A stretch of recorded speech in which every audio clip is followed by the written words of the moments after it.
eh, saya cukup ini juga tadi ya Pak, maksudnya sama ya, ikut-ikut tergerak dengan persoalan ini. Ada satu pertanyaan berikutnya yang saya mau ajukan ke Pak Semen berkaitan dengan isu yang ada hari ini yang memang sedang menimpa khususnya ya anak dari tokoh proklamator kita, yaitu Mas Guru Soekarno Putra. Nah, saya mungkin dari perspektif hukum, Pak Semio nanti mungkin bisa jelasin ke seluruh pemirsa Detik TV dimanapun berada di seluruh Indonesia ini, supaya kita bisa lihat sejelas-jelasnya, seterang-terangnya persoalan hari ini yang menimpa rumah peninggalan Ibu Fatmawati ini. Apakah yang pertama ini layak dari segi hukum, benar untuk dieksekusi atau enggak dari segi hukum. Terus yang kedua, bagaimana amar putusan terkait persoalan hukum yang menimpa rumah Ibu Fatmawati sehingga menjadi keputusan dari pengadilan harus dieksekusi. Mungkin itu dulu. Ya. Jadi begini, ini saya sudah sampaikan tadi bahwa ini peristiwanya 2011 peristiwa hukumnya. Kemudian mereka mulai mengajukan Susi Angka Wijaya ini mulai melakukan upaya hukum di 2014 bulan Januari. Kemudian saya menangani itu sampai dengan saat sekarang. Jadi dalam gugatan Susi Angka Wijaya itu ada dua perkara. Mereka menggugat Mas Guru Wan Prestasi, kemudian Mas Guru juga menggugat Susi karena ada perbuatan melawan hukum. Nah, perkara ini bergulir dari PN sampai dengan kasasi. Ada satu perkara yang 757 itu sampai dengan PK. Itu semua Mas Guru kalah. Kemudian ada perkara 67 itu juga Mas Guru kalah. Nah, padahal kalau kita lihat dari perspektif hukum, ada banyak hal yang harus dilihat bahwa ini kan hubungan hukum perdata, yaitu jual beli, tapi didahului dengan PPJB dengan subjek hukum yang lain.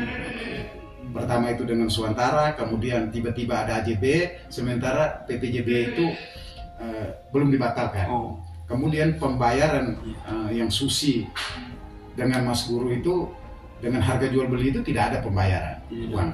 Tapi oke lah, kita menghormati hukum, kami juga menghormati hukum bahwa ini putusan hakim udah final, ya kita terima putusan itu.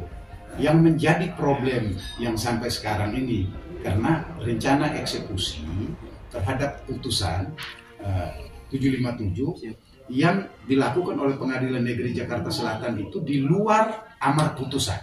Itulah yang jadi persoalan. Sebenarnya kalau pengadilan melaksanakan eksekusi sesuai dengan amar putusan, mungkin kita tidak keberatan. Kalau boleh tahu Pak Semian, maksudnya dalam amar putusan itu detail kata-kata yang disampaikan oleh Pengadilan Jakarta Selatan seperti apa Pak? Jadi Pengadilan Negeri Jakarta Selatan itu dalam putusan perkara 757 itu putusannya tahun 2016 itu putusannya.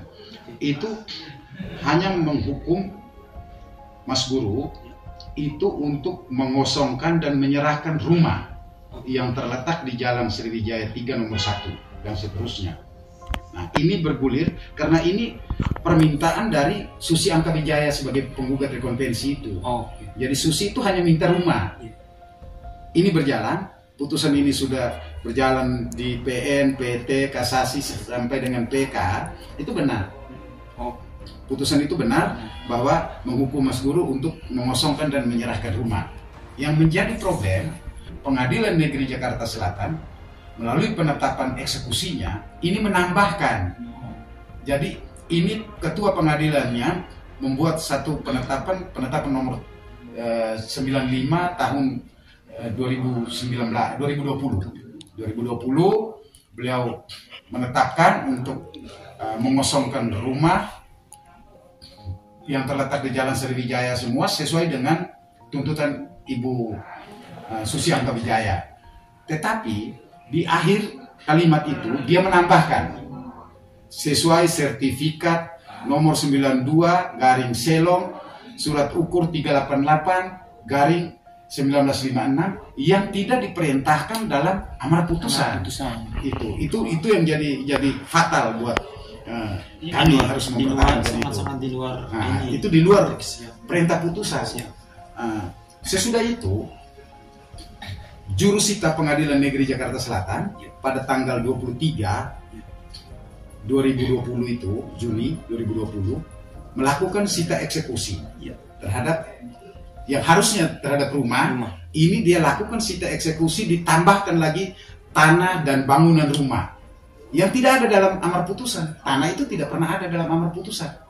Ditambahin lagi tanah dan bangunan rumah yang terletak di Jalan Sriwijaya 3 nomor 1, kemudian sesuai sertifikat nomor sekian, ditambah lagi dengan batas-batas tanah yang tidak ada di amar putusan, tidak diperintahkan.